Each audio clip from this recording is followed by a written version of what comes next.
échographique, on parvient à étudier la vascularisation de certaines lésions. Qu'en est-il de l'imagerie par résonance magnétique? Il s'agit d'une technique d'imagerie qui est basée sur les de l'atome d'hydrogène ou proton H+, qui est le principal composant de l'organisme.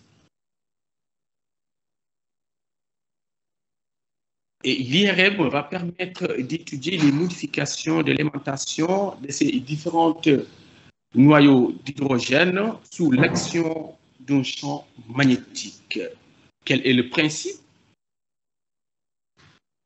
Les antennes vont envoyer des fréquences. Et ces fréquences, une fois arrivées au niveau de l'aimant, vont entraîner une désorganisation du moment cinétique de ces protons H+. C'est ce qu'on appelle station. Et ces protons H+, vont, étant instables, vont revenir à un moment d'équilibre en cédant l'énergie emmagasinée au cours de l'excitation. Et c'est cette énergie emmagasinée qu'on va recueillir, et son étude va permettre d'étudier le signal des différentes structures anatomiques. Ainsi, on aura des séquences en T1, en séquence en T2.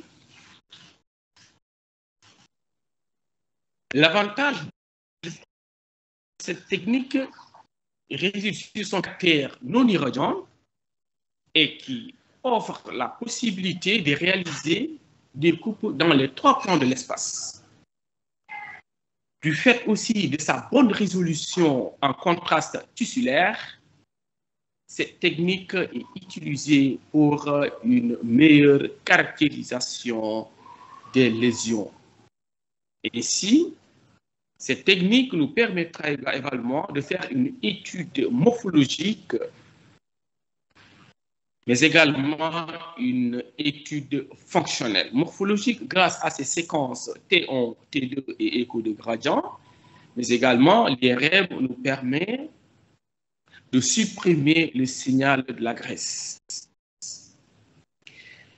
L'étude fonctionnelle nous permettra d'étudier la perfusion éventuellement de certaines structures ou organes tels que le cerveau, en cas d'ischémie cérébrale. Donc, on va renseigner sur l'étendue de la zone de pénombre ou l'étendue de la zone qui souffre.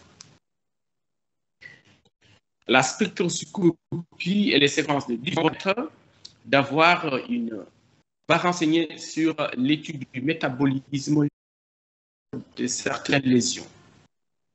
Cette technique, cependant, a des limites, que c'est une technique qui est inaccessible le plus souvent dans certaines régions. C'est une technique qui est coûteuse et qu'il existe d'autres contre-indications, c'est-à-dire les inconvénients. Il s'agit éventuellement de contre-indications absolues, c'est les corps étrangers métalliques au cœur, les pacemakers, les implants cochléaires, les valves cardiaques métalliques surtout anciennes, certains clips vasculaires. Les contre-indications relatives telles que la claustrophobie, c'est-à-dire la peur des endroits clos, certaines prothèses médicales qui sont d'accès ou l'abdomen, mais également dans le pelvis, les tiges de fixation métallique rachidienne. Donc, ces contre-indications relatives vont être vraiment étudiées au par cas.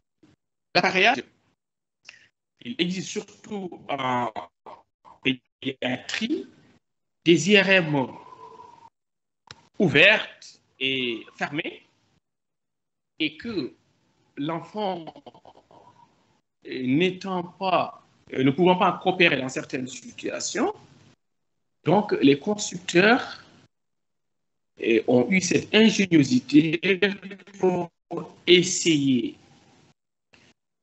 de créer des IRM, l'aspect qui donne l'aspect de jouer. Donc, ces techniques vont permettre à l'enfant d'être calme et à certains même matériels, certains appareils qui permettent des musiques, de la musique et éventuellement même des écrans pour pouvoir attirer l'attention de l'enfant. Parce qu'il s'agit d'une technique avec des séquences qui sont très longues. Donc, vous conviendrez mieux avec moi que le temps d'une IRM est de loin beaucoup plus importante d'un temps utilisé pour réaliser une échographie ou un scanner. Donc, il existe deux types d'IRM. On a des IRM bas champ et des IRM haut champ. Mais également, il existe plusieurs types d'antennes. On a des antennes pour le crâne, des antennes pour explorer une région anatomique. Ce sont des antennes dédiées surtout pour le genou. Mais également, il y a des antennes qui vont nous permettre une étude de l'ensemble du corps. En pédiatrie, la particularité aussi, on utilise des coussins d'immobilisation qui vont permettre de maintenir immobile l'enfant au cours de l'exploration.